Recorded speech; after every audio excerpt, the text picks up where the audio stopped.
All right, everyone, welcome back. Get ready because we're diving deep into a topic you all wanted to hear about: mental health in the workplace. Yeah, it's a big one. It is.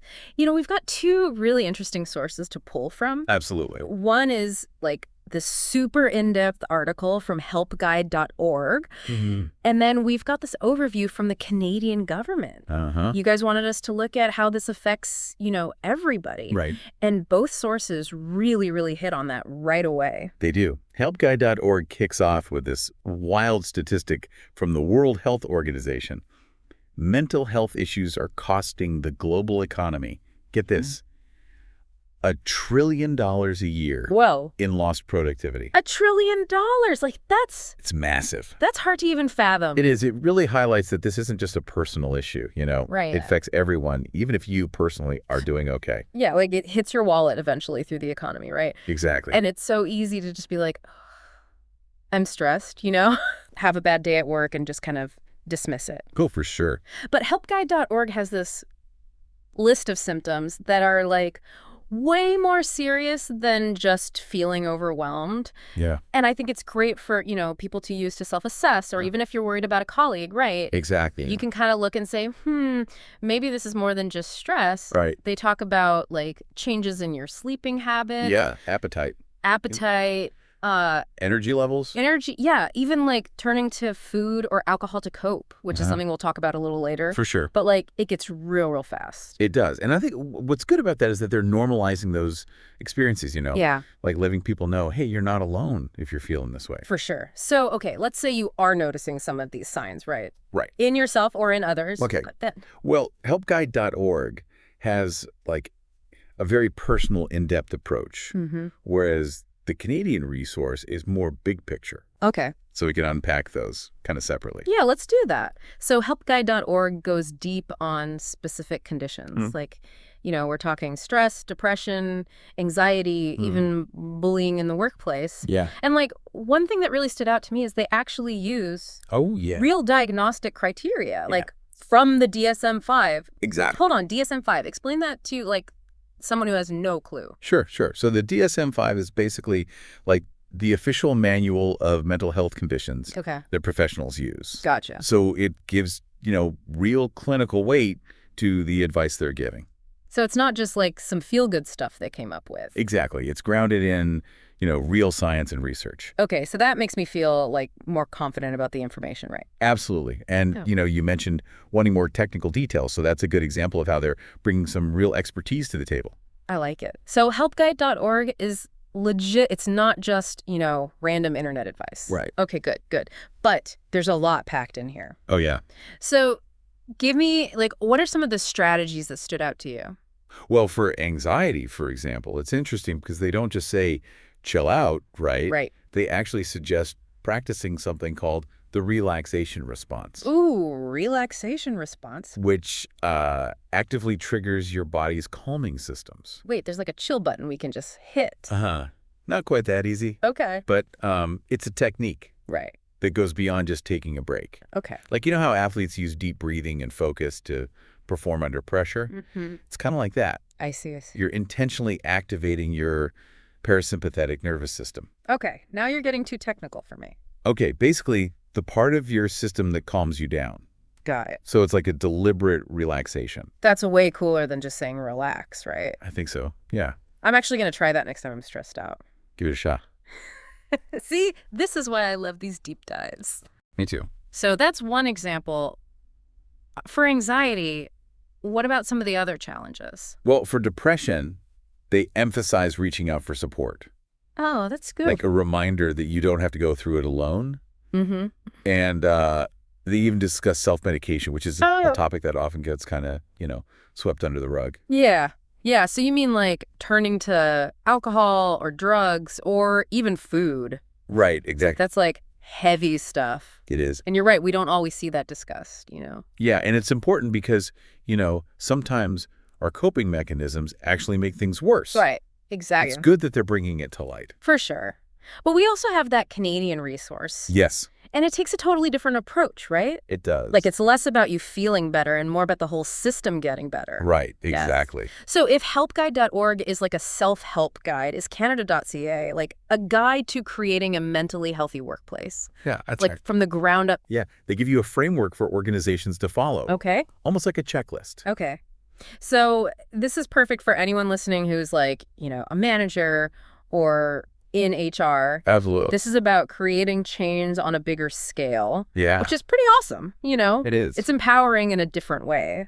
Mm-hmm. So what are some things that stood out to you on this checklist?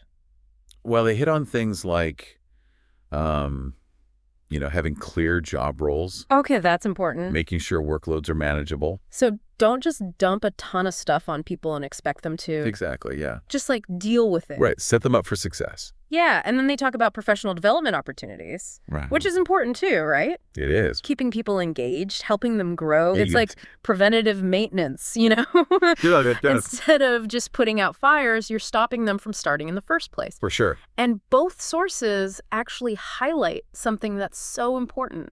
But it's often overlooked, I think. What's that? Conflict resolution. Ah, yes. Now, you might not think of conflict resolution as a mental health strategy. Right. But it's crucial, right? It is, yeah. Because when conflict is just festering, Oh, yeah. it can create so much negativity. Resentment. Anxiety. Uh-huh.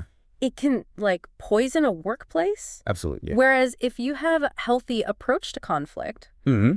it can actually build trust, stronger relationships. Absolutely. It's about creating that culture of open communication where Wow. people feel safe, like they can actually address issues head on. Yeah, that's key. And speaking of communication, helpguide.org actually goes into something that the Canadian resource doesn't, Okay. which is talking to your boss about your mental health. Ooh, yeah, the big one. They give advice on how to, approach this conversation, which, let's be real, can be terrifying. Oh, absolutely. But they make it seem less scary. Yeah, it's good that they address it. It is. And it's a sign of progress. Huge progress. Like years ago, you wouldn't even talk about this. Exactly. It shows we're moving in the right direction, at least, I think so. And what's cool is they give both practical tips and legal advice. Mm-hmm. So you're not just getting, fluffy suggestions. Right. You're getting real-world guidance. That's helpful. Which is where the depth of that article really comes in handy. For sure. And it highlights the difference, Uh-huh. One goes super deep on the personal experience. Yeah. The other is more high level about systemic change. Correct. Which is why it was awesome you sent us both, right? Absolutely.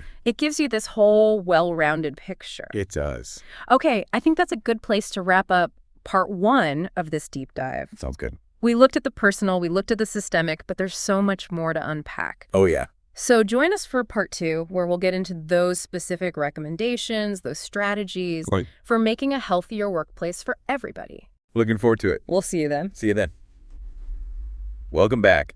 You ready to dive into some more of those practical strategies? Oh, absolutely. Especially from helpguide.org. Yeah, they have some good advice on dealing with stress at work. Because who hasn't felt that, right? Pretty much everyone, I think. Yeah. It's so easy to get overwhelmed. Oh, yeah. Deadlines, to-do lists, it never ends. It really doesn't. And they have some really good tips for, taking back control. Mm-hmm. What were some that, really stood out to you? One thing that struck me was their focus on relaxation techniques. Okay. And I don't mean just zoning out in front of the TV. Right. They're talking about actually engaging your body's natural relaxation response. So, really hitting that chill button we talked about. Uh-huh. Yeah, exactly. Okay, I'm listening. Tell me more. So things like deep breathing exercises, Okay. yoga, even rhythmic exercise like running. Huh. Interesting. These can make a huge difference in how your body handles stress. So you're not just, sitting there stressing. Right. You're actually doing something about it.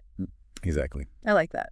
What else? They even suggest keeping a stress diary. A stress diary. Yeah. What is that? So you can pinpoint what's triggering your stress. Oh, that's actually really smart. Yeah. It helps you understand the root causes. It's like you're a detective for your own stress. I like that analogy. Right. Instead of just being ugh, I'm stressed, you're figuring out why. Exactly. Okay, but what about those sudden waves of anxiety? Oh, yeah. Those are tough. Right before a big presentation, Mm-hmm. Any advice for that?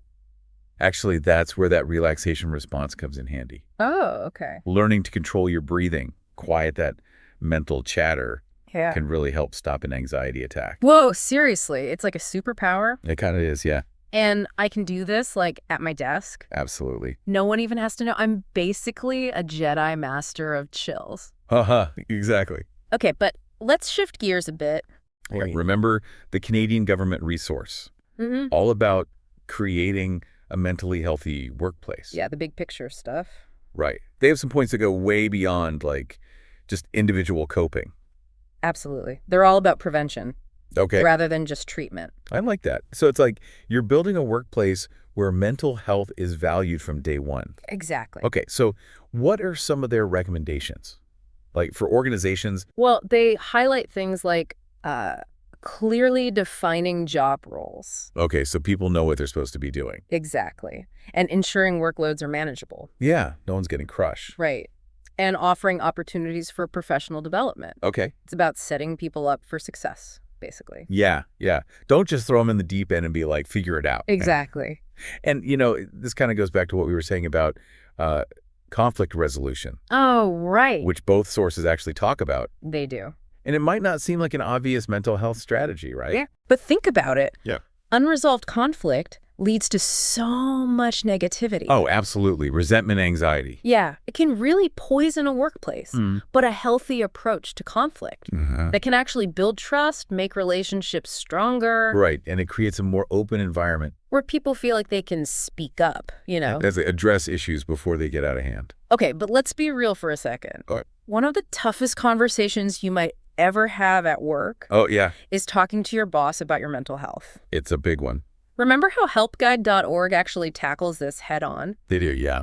They give advice on, like, how to approach that conversation, which can be scary. Oh, terrifying. But they make it seem less daunting. Right, which is good. And I was impressed with their approach. Like, they say to focus on how your mental health is affecting your work. Okay, so instead of saying, I'm anxious, right, you say, I'm having trouble concentrating and it's affecting my productivity. That's smart. Right. You're being honest, but you're also, like, presenting it in a way that's focused on solutions. Absolutely.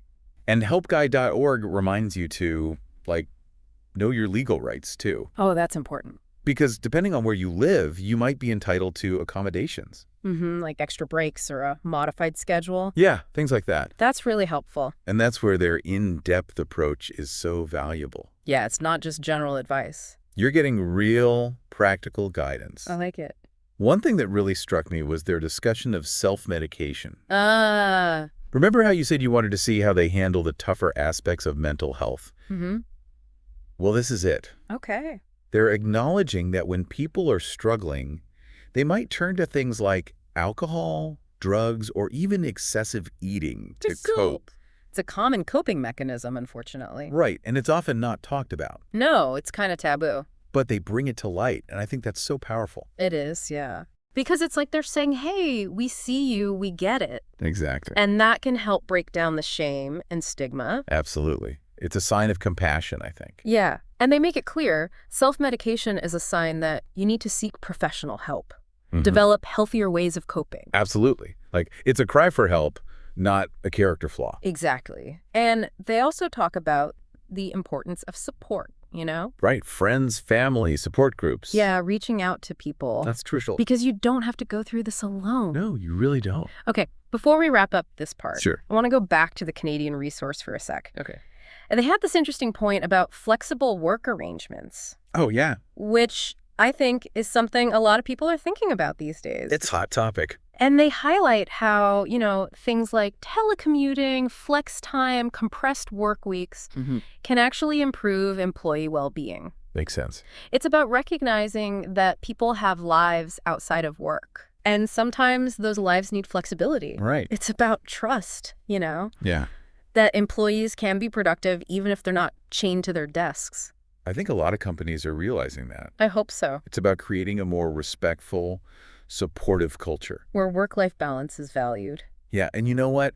This leads perfectly into something neither source really addressed. Oh. The future of work. Ooh. Like with AI, automation, all that. Yeah, it's a big question mark, right? It is. Is this going to be like a utopia of flexibility and reduced stress? Or the dystopia of burnout and blurred boundaries. Right, where work is just bleeding into every part of our lives. It's a crossroads, and we don't know which path we're on. That's a good way to put it. And that's what we'll explore in the final part of this deep dive. Stay tuned.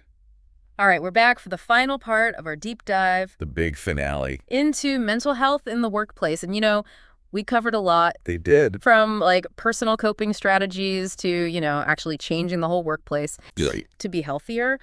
But we're moving towards this, future of work with AI, automation, remote work. It's changing so fast. It is, and it makes you wonder, what's next? Yeah, what does it all mean for our mental health? Right, because both sources kind of leave us pondering that. They do. Is it going to be this, utopia? Where technology solves all our problems. Yeah, we're all relaxed, flexible, you know. It's going to be the opposite. The dystopia. Yeah, constant connectivity, work, bleeding into everything. Right. You're never really off. Always on, always stressed. Ugh, it's we're at a crossroads. So we don't know which way to go. Exactly. And on one hand, technology can make work easier, right? Yeah, more efficient. Give us more time for other things, theoretically. In theory, yeah.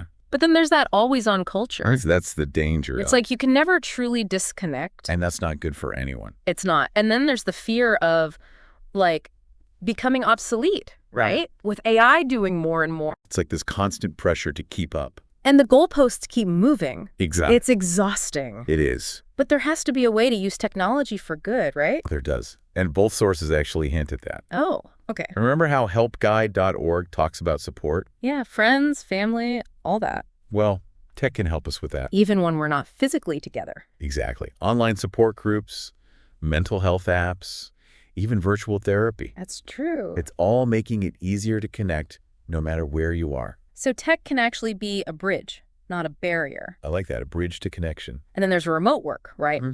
Which has the potential to be so much more flexible. If it's done right, yeah. Give people more control over their schedules, their lives. That's the ideal, right? Where work fits into your life, not the other way around. And it actually supports your well-being. That's the utopian vision. It is. But we have to be intentional about it, right? Absolutely. How we use tech, how we design workplaces. We have to be proactive. Both individually and as organizations. Setting boundaries, prioritizing our mental health. Pushing for policies that actually support this healthy future. It's on all of us, really. And that's where the two sources really come together, I think. How so? Helpguide.org, empowering individuals, the Canadian government, focusing on systemic change. It's both, right? It is. You need both for this to really work. It's a two-pronged approach. Exactly.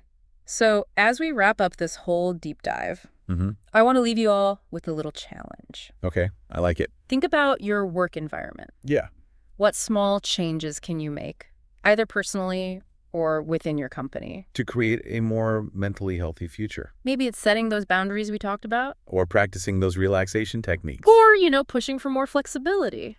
Or maybe just starting a conversation about mental health. Yes. Breaking down the stigma. So important. Making it okay to talk about these things. Treating that safe space. Because even small changes can make a difference, right? Absolutely. Every little bit helps. And remember, when we prioritize mental well-being, we're not just helping ourselves. We're helping everyone. We're creating a better future for everyone. So thank you all for joining us on this journey. It's been a good one. It has. We'd love to hear your thoughts, and as always, keep sending us your suggestions for future deep dives. Until then, stay curious, stay engaged, and most importantly, stay well. Stay well, everyone.